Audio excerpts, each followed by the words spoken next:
Tax کی مد میں یہ بات طے ہوئی تھی کہ 1999 کے ہسٹوریکل جو شیئر تھا جس میں طے ہوا تھا کہ 1999 کے ہم پروٹیکشن کریں گے اس ہسٹوریکل شیئر کی جو 1999 میں جب چنگیاں ختم کی گئی تھیں تو وہ وفاق سے پیسہ ملا کریں گے.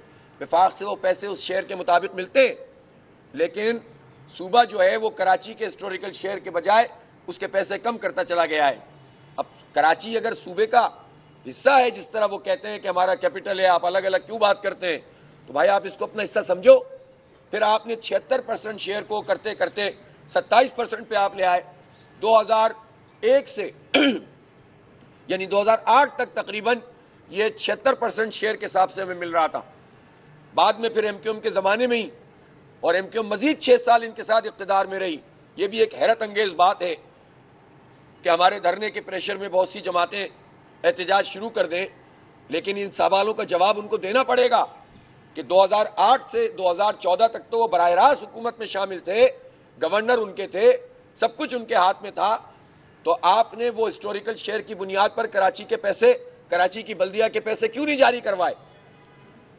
ابھی تو ہمیں نہیں معلوم کہ کس کا میئر ہوگا اور کس کی بلدیہ بنے گی، لیکن ہم تو جنون بات کر رہے ہیں. تو ہم جب تھے، نعمت اللہ خان صاحب انہوں نے اس کو انشور کیا تھا، وہ اختیار لیا تھا، لیکن اس کے بعد یہ اختیار اگر چلا گیا، یعنی مصطفیٰ کمال کے زمانے میں بھی 2-3 سال رہا، اور پھر ظاہر ایم کیو ایم نے اس پر بات نہیں کی جو کرنی چاہیے تھی، جس کے نتیجے میں صوبائی حکومت نے ہمارے ان مالیاتی تمام بلدیہ کو مالیات سے محروم کیا. پھر اس کے بعد اب تو صورتحال اور خراب ہو گئی ہے.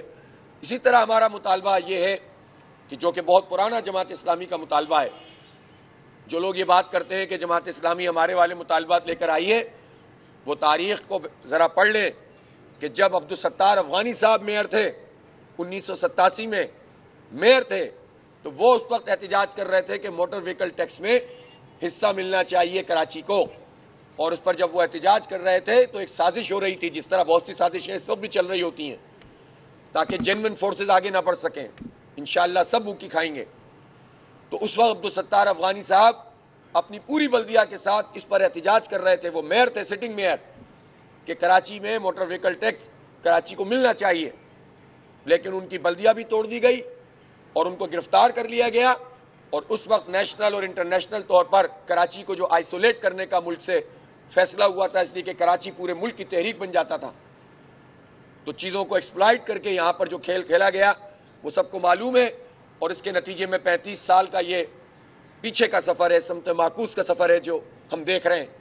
بہرحال حقائق کی درستی کے لیے ضروری ہے کہ موٹر وہیکل ٹیکس کا مطالبہ جماعت اسلامی کا ہمیشہ مطالبہ رہا ہے، اور ہم نے تو اس میں بھی، جبکہ اس 2021 کا یہ مسئلہ نہیں ہے، ہم نے اپنے مطالبات میں اس بات کو رکھا ہے کہ اس کا شیئر کراچی کو ملنا چاہیے. تو پی ایف سی ایوارڈ، آکٹرائے ضلع ٹیکس، موٹر وہیکل، اور اس کے ساتھ ساتھ جو ماہانہ اور جاری رواں اخراجات ہیں وہ آبادی کی بنیاد پر، یہ ہمارے واضح مطالبات ہیں. اور ہم یہ چاہتے ہیں کہ کے ایم سی کے تمام اسکولز اور جتنے صحت کے ادارے ہیں وہ سب واپس ہونے چاہیے. یہ ہمارا ڈیمانڈ ہے، اور ہم یہ چاہتے ہیں کہ تمام ادارے جو ڈیوالو ہو چکے تھے ان کو دوبارہ سے بلدیہ کے ماتحت ہونا چاہیے. اس پر ہم جو ہے وہ گفتگو بھی کر رہے ہیں، مذاکرات بھی کر رہے ہیں. مذاکرات سے ایک دن بھی ہم نے انکار نہیں کیا. جتنا ڈیلے ہے وہ پیپلز پارٹی کی طرف سے، جتنا ٹال مٹول ہے وہ ان کی طرف سے، جتنے وعدے کر کے وہ پیچھے چلے جاتے ہیں وہ ان کا مسئلہ ہے.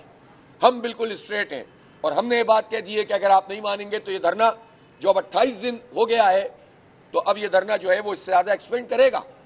بلکہ ہم نے تو اب اس کو پورے شہر میں جس طرح سے پرامن اور بڑے بڑے احتجاج کیے ہیں، شارع فیصل پر بتا کر کیے ہیں، رائٹ کا انڈیکیٹر دے کر لیفٹ پہ نہیں مڑے، بتا کر کیے ہیں اور واضح طور پر کیے ہیں. اسی طرح سے جو ہے وہ یونیورسٹی روڈ پر کیا ہے، خواتین کا، پاکستان کی ہسٹری کا سب سے بڑا احتجاج کیا ہے. آپ 74 سال کی ہسٹری اٹھا کر دیکھ لیجئے، خواتین کا اس سے بڑا دھرنا اور احتجاج کبھی نہیں ہوا ہے. یہ ہم نے اس دھرنے میں رہتے ہوئے کیا ہے. ہم نے جلسہ عام کیا، یہاں پر ٹاٹے مارتا ہوا سمندر، ایک بنس روڈ تک لوگ موجود تھے. ہر طرح کی جد و جہد ہم کر رہے ہیں پرامن طریقے سے، اور کل ہم پرامن طریقے سے شاہراہوں پر بیٹھیں گے. ہمارا یہ پروگرام ہے بالکل. اور ہم نے اپنے کارکنوں سے اور اپنے شرکائے دھرنا سے اور عوام سے یہ اپیل کی ہے کہ پرامن رہیں گے، ایمبولینس اور میڈیا کو راستہ دیں گے، اور کوئی تکلیف لوگوں کو پہنچانے کی کوئی کوشش نہیں کرے گا. ٹریفک کی جو روانی ہے یہ کام اب ٹریفک پولیس کا ہے کہ وہ متبادل ہم نے واضح اعلان کر دیا ہے، بتا دیا ہے، پوائنٹس بتا دیے ہیں کہ سپر ہائی وے پہ، نیشنل ہائی وے پہ، اور اسی طرح شارع فیصل پر، اور اسی طرح لسبیلا چوک پر اور ماڑی پور روڈ پر، یہ ہمارے 5 جگہیں، ان 5 جگہوں پہ ہم دھرنا دیں گے۔ ٹریفک کی روانی کا اگر آلٹرنیٹ نظام ہے وہ آلٹرنیٹ فراہم کرے حکومت، یہ اس کی ذمہ داری ہے کہ جب پرامن جمہوری جد و جہد ہم کرتے ہیں، کوئی ہمیں نہ سکھائے کہ سڑک پہ نہیں بیٹھنا چاہیے۔ تو ہم سوال کریں گے پیپلز پارٹی سے کہ 3 دن پہلے جو انہوں نے ریلی نکالی تھی اور تبت سینٹر تک آئے تھے، تو وہ کیا کوئی اوپر سے آئے تھے؟ سارے ہیلی کاپٹروں میں بیٹھ کر وہاں پہنچے تھے تبت سینٹر، یا جہاں بھی انہیں یہاں ایم اے جناح روڈ پہ آئے تھے؟ تو جو احتجاج خود پیپلز پارٹی حکومت میں رہتے ہوئے کر رہی ہے تو اس احتجاج کا ہمیں بھی حق ہے، لیکن ہم یہ سمجھتے ہیں کہ ہم کسی سازشی عمل کا حصہ نہیں بنیں گے، ہم جو ہے وہ جلاؤ گھیراؤ نہیں کریں گے، ہم کسی کے کہنے پہ اپنے روٹ کو بدلیں گے نہیں۔ ہاں، انتظامیہ سے ایک بات چیت ہوتی ہے، طریقہ کار ہوتا ہے، جو ایک نارمز ہیں اس کے مطابق جو ہے وہ ہم جد و جہد کریں گے۔ تو کل ہمارے یہ دھرنے ہوں گے بڑی بڑی شاہراہوں کے اوپر، اور ہم انشاءاللہ بیٹھ جائیں گے اور پھر ہم اپنے لائحہ عمل کا وہیں پر اعلان کریں گے۔ تو جماعت اسلامی کی پرامن جمہوری آئینی منطقی جد و جہد اپنے آگے کی طرف بڑھ رہی ہے، اور انشاءاللہ تعالی ہم اپنا حق لے کر جو ہے وہ جائیں گے انشاءاللہ۔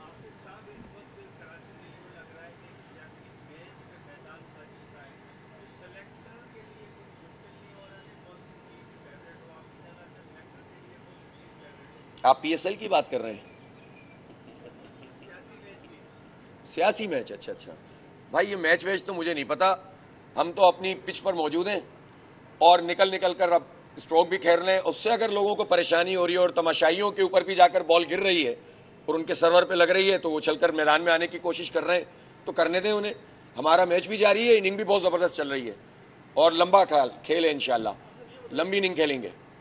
جی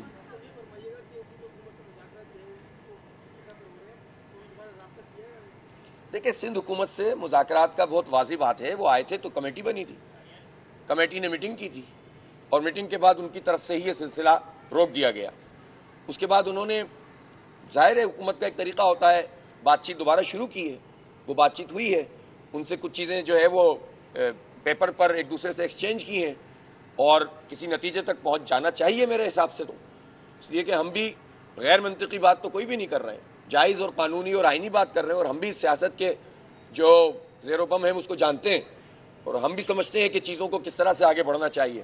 لیکن اگر پیپلز پارٹی یہ سمجھتی ہے کہ یار یہ پرامن لوگ ہیں بیٹھے ہوئے، تو ہم پرامن تحریک بھی ایسی چلا دیں گے انشاءاللہ کہ ان کے لیے پرابلم بن جائے گی۔ جی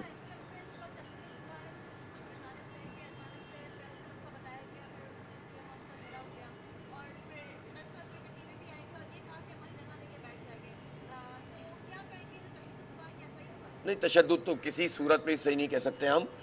حکومت کو عقل مندی کا مظاہرہ کرنا چاہیے تھا، لیکن جب احتجاج کرنا ہر ایک کا حق ہے، ایم سمیت۔ وہ ان کے کیا معاملات طے پائے تھے، اعلان کیا تھا، گئے کہاں، یہ ان کا اور انتظامیہ کی بات چیت ہونی چاہیے تھی، اور اس کے نتیجے میں ایک پیسفل دھرنا کہیں پر بھی ہو سکتا ہے۔ سی ایم ہاؤس کوئی ایسی جگہ نہیں ہے کہ جہاں پر آپ احتجاج نہیں کر سکتے، جمہوری عمل ہے، جا سکتے ہیں، تو اس میں تو ہر ایک کو حق حاصل ہے۔ اس پر تشدد کرنا بالکل غلط ہے۔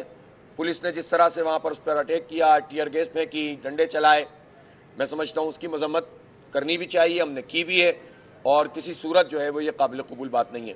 میں ضرور سمجھتا ہوں کہ اس پورے واقعے کی تحقیقات ہونی چاہیے، اعلیٰ سطحی تحقیقات ہونی چاہیے، اور ایک سوال بہت ضروری ہے، اور وہ ہے ہمارے حکومت سے اور ہماری پولیس کی انٹیلیجنس، ہماری رینجرز کی انٹیلیجنس اور ہماری انٹیلیجنس کے باقی تمام اداروں سے، کہ یہ کیسے ممکن ہے کہ ایک پارٹی اپنا ایک اناؤنس احتجاج کر رہی ہے اور اس نے اپنا احتجاج تبدیل کر دیا اور وہ دوسری جگہ پہ چلے گئے، اور اتنے بڑے پیمانے پر کسی کو پتہ ہی نہیں چلا۔ اگر نہیں پتہ چلا تو یہ کتنا بڑا فیلئر ہے، اور پتہ چلنے کے ساتھ یہ ہوا ہے تو اس کے نتیجے میں کتنے ابہام پیدا ہوتے ہیں، اس کے نتیجے میں کتنے سوالات جنم لیتے ہیں کہ کون اس پورے عمل میں شامل ہے، کس کو پریشانی ہے کہ کراچی میں ایک مرتبہ پھر یہ کام شروع ہو۔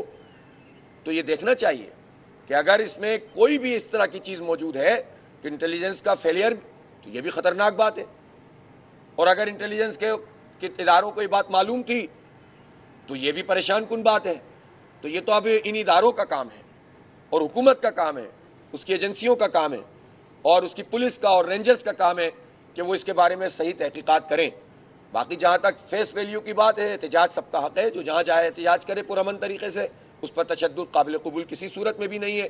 جو جان سے چلا گیا میں سمجھتا ہوں اس کی بھی تحقیقات ہونی چاہیے، اس لیے کہ اس میں اگر حکومت ایک بیان دے، پارٹی دوسرا بیان دے، تو وہ جو اسلم جن کی جان چلی گئی، اللہ تعالیٰ ان کو شہادت کا درجہ دے، اگر ان کا دل کا دورہ پڑا ہے تو کیوں پڑا ہے؟ اس مظاہرے میں وہ تھے نہیں تھے، سی سی فٹنگ کی فوٹیج ساری موجود ہے، پوسٹ مارٹم کرنے کا فیصلہ ہوا یا نہیں ہوا، یہ سب باتیں ہیں جو حکومت کا معاملہ ہے. اور ایم کیو ایم کو بھی چاہیے کہ وہ بالکل واضح طور پر اس پوزیشن کو کلیئر کر دے کہ وہ وہاں موجود تھے اور ان پر اس طرح سے تشدد